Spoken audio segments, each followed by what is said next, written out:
I Love Bees was created in 2004 by 42 Entertainment and utilised a variety of media and interactive elements to engage players. Started with a seemingly unrelated website, ilovebees.com, which appeared to be a common bee enthusiast site I'm sure you're all familiar with, that has been mysteriously hacked. The website displayed cryptic messages, countdowns, and puzzles that visitors were encouraged to decipher.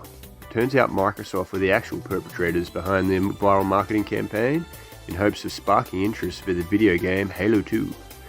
The campaign involved a fictional website that appeared to have been taken over by a mysterious force, with players tasked with solving puzzles and decoding messages to uncover clues about the game's storyline.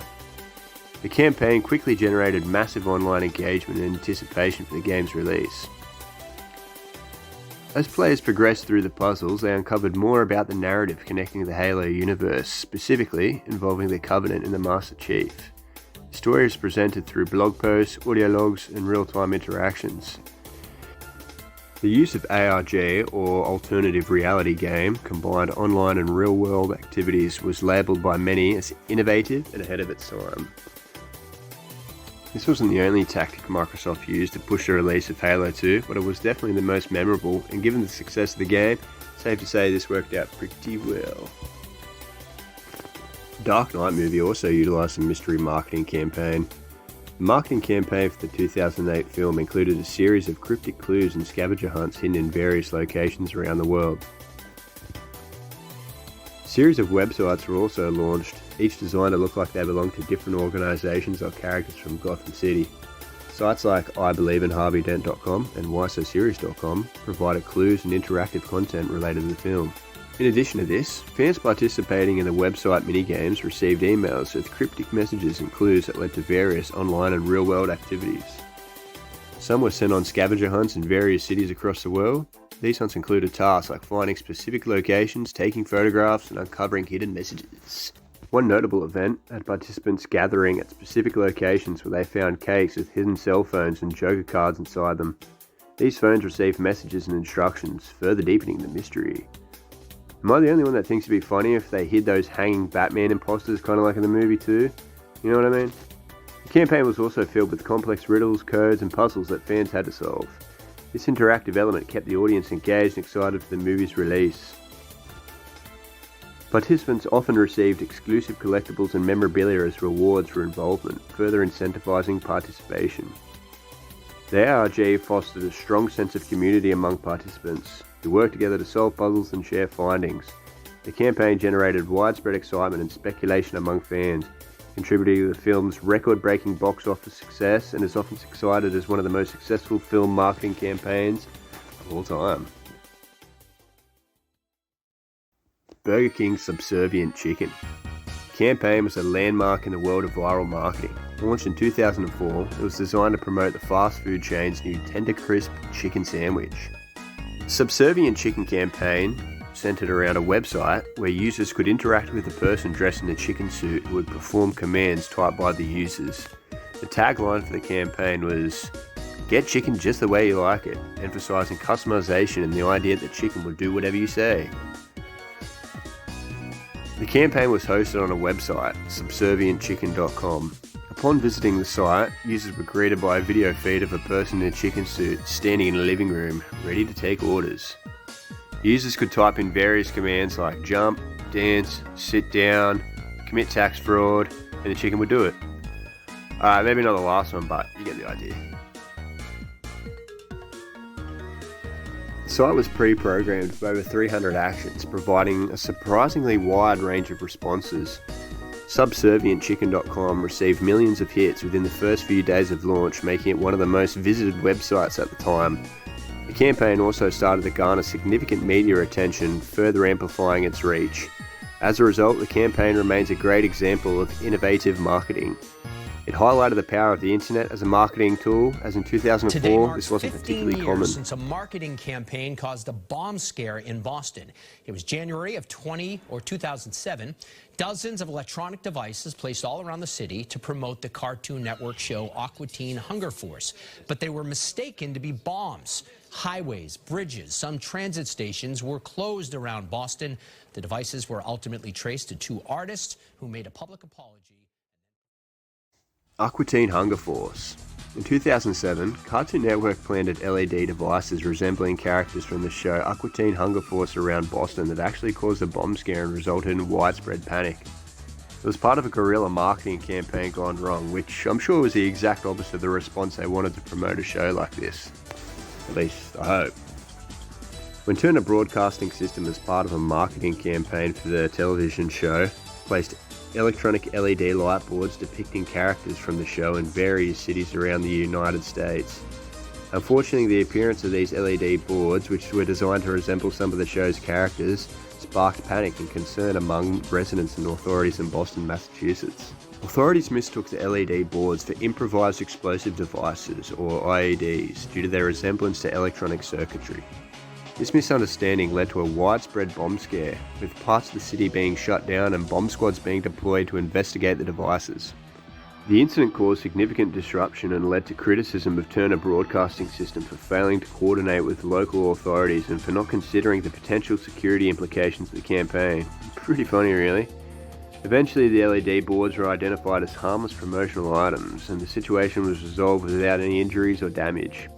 I'm not sure if this means any super basic LED signs depicting mildly aggressive and distressed-looking cute men is going to be taken in the same vein. Like, do they resemble some sort of terrorist trademark? You know, like, why that? Nonetheless, the Aqua Teen Hunger Force bomb threat incident serves as a cautionary tale about the importance of responsible marketing practices and the need to consider potential consequences and perceptions when deploying unconventional advertising campaigns in public spaces.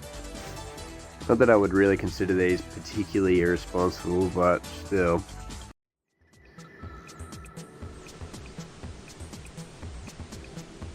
From one scary concept to another, we're now moving on to The Blair Witch Project. This 1999 horror film utilised a groundbreaking marketing campaign that blurred the lines between fiction and reality. The marketing team created fake documentaries, missing persons posters, and a website presenting the film's events as real, which generated massive widespread buzz and contributed to the film's success. The advertising strategy for the Blair Witch Project is often regarded as one of the most innovative and successful in cinema history. It was another film to take advantage of the emerging power of the internet and viral marketing to create mystery and anticipation surrounding the film's release. The film was advertised as a real documentary about 3 student filmmakers who disappeared while investigating the legend of the Blair Witch in the woods of Maryland. To maintain the illusion of authenticity, the filmmakers created a website featuring fabricated police reports, missing person posters, and interviews with townspeople. If you've watched this movie, you probably know how Alex succeeded in doing this. I'm sure there's people who still genuinely believe that this was real, and honestly, part of me wants to believe it too.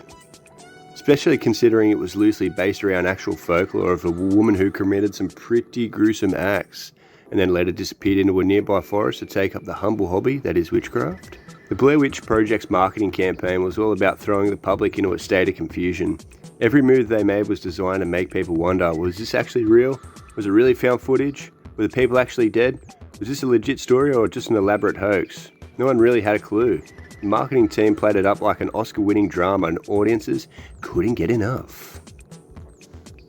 Their first gimmick, setting the stage with a masterclass in rumour spreading. They whipped up stories about their student filmmakers, handed out missing persons flyers like they were candy, shared police report photos like they were on a true crime spree, and even got the local papers to run fake news stories about the missing teens, all in an effort to push the movie.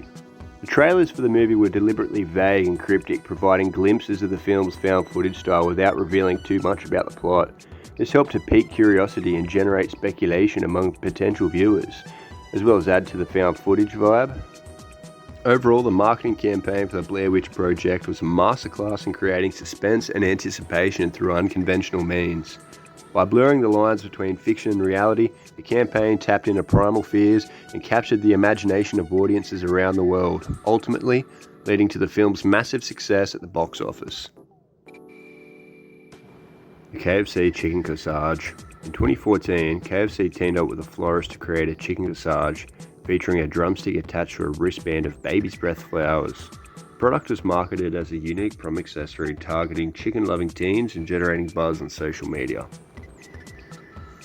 The KFC Chicken Corsage was a limited-time promotional item offered by KFC in 2014 in partnership with Nans and Craft Florists, a florist in Louisville, Kentucky.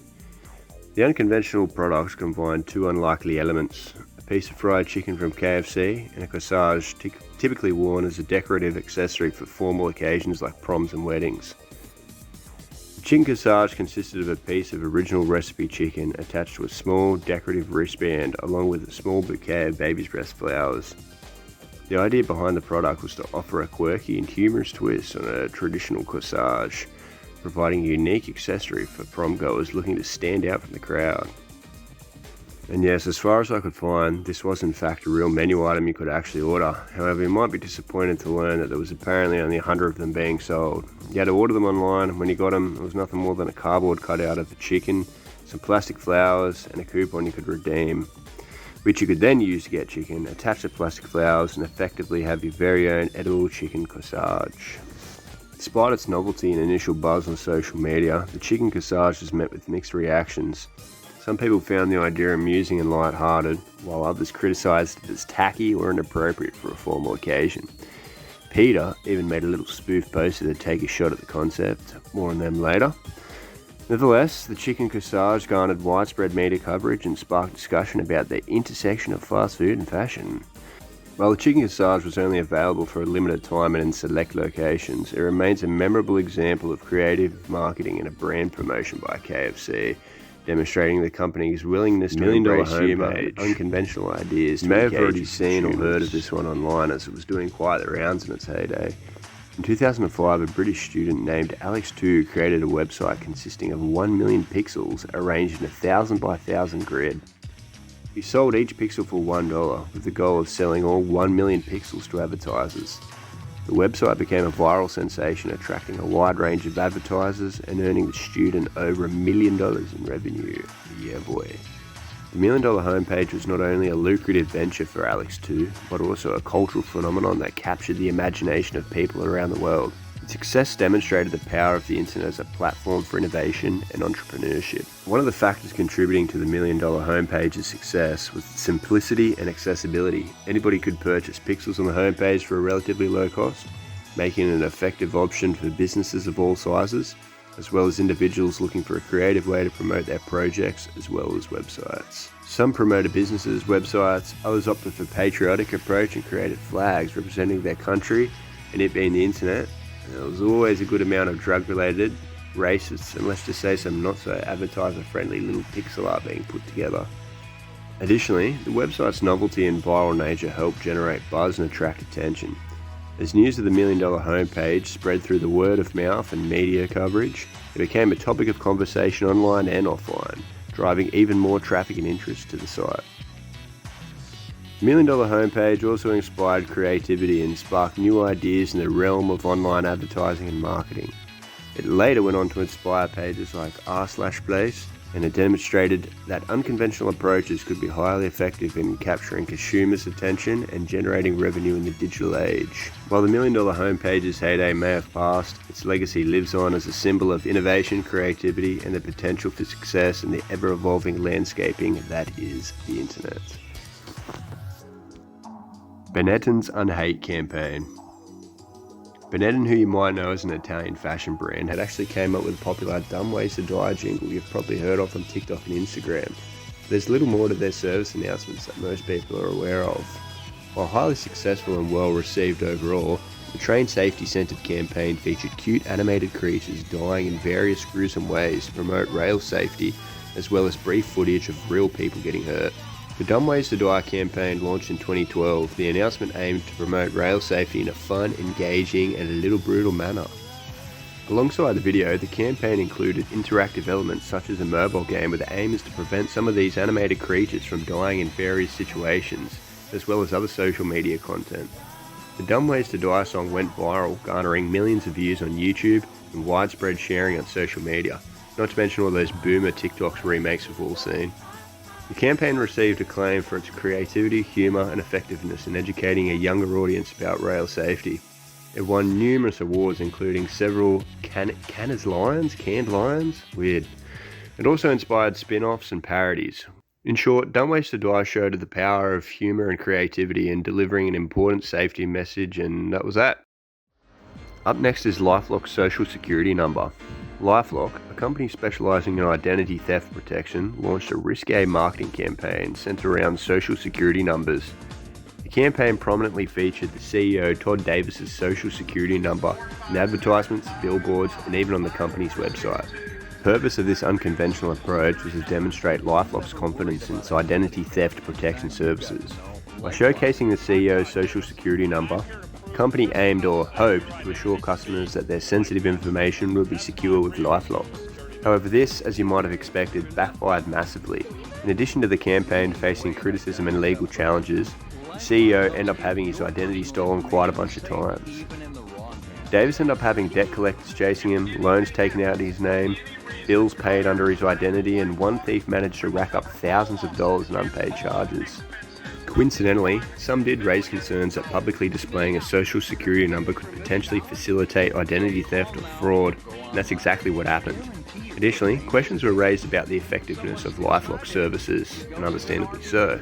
To top it off, in 2010, the Federal Trade Commission, or FTC, fined LifeLock $12 million for deceptive advertising and inadequate protection of customers' sensitive data. The FTC accused LifeLock of making misleading claims about the level of protection its services provided and failing to implement sufficient security measures. But despite the controversy and regulatory scrutiny, the LifeLock Social Security Number campaign remains a notable example of marketing strategy that aimed to instill trust but encountered challenges and, let's be honest, crashed and burned. Lucky last is the We for We campaign. We for We involved a contest where some unlucky participants drank a large amount of water and then tried to hold their urine for as long as possible. The last person to wee would win a Nintendo Wii console. The competition focused on endurance, challenging contestants to hold their bladders the longest. This definitely isn't a contest I would want to participate in, considering I really think I retained the same size bladder as I had when I was like 7. The shtick did draw significant controversy due to the dangerous and potentially lethal nature of the challenge. Holding in large amounts of urine can cause water intoxication, which occurs when the body's electrolyte balance is disrupted by excessive water intake. In a similar contest held by a California radio station, KDND 107.9, a 28-year-old mother of 3 named Jennifer Strange died after participating in a Hold Your Wee for Wee contest, which quickly resulted in some big boy lawsuits. Jennifer Strange's death led to a strong public outcry and legal action against the California radio station. The station faced lawsuits from the victim's family, and some participating employees were fired. This incident really highlighted just how ridiculous and tragic the stunts were and brought negative attention to both the radio station and Nintendo, despite Nintendo not being directly involved in organising the events. What's strange is that these consoles weren't particularly expensive on launch. I remember them being only a couple of $100s in Australia, and that to me certainly isn't worth dying over. But the We for We incident now serves as a cautionary example for marketers and advertisers. It emphasises the need for thorough risk assessment and ethical considerations in planning promotional events, especially those involving physical challenges or potential health risks. Also, for as popular as the Wii was, I personally found it kind of mid. So that's kind of all I got for you this time. I'm going to try to keep the outros brief because I do enough yapping through the course of the video, and honestly outros are kind of cringe in my opinion. So that being said, it's been fun. Please support the channel, like and subscribe and all that. I've got a lot of juicy stuff in the pipeline. I'm only just new to this, so the more you support the channel, the better the videos are going to be. Really appreciate it. Thank you all for watching.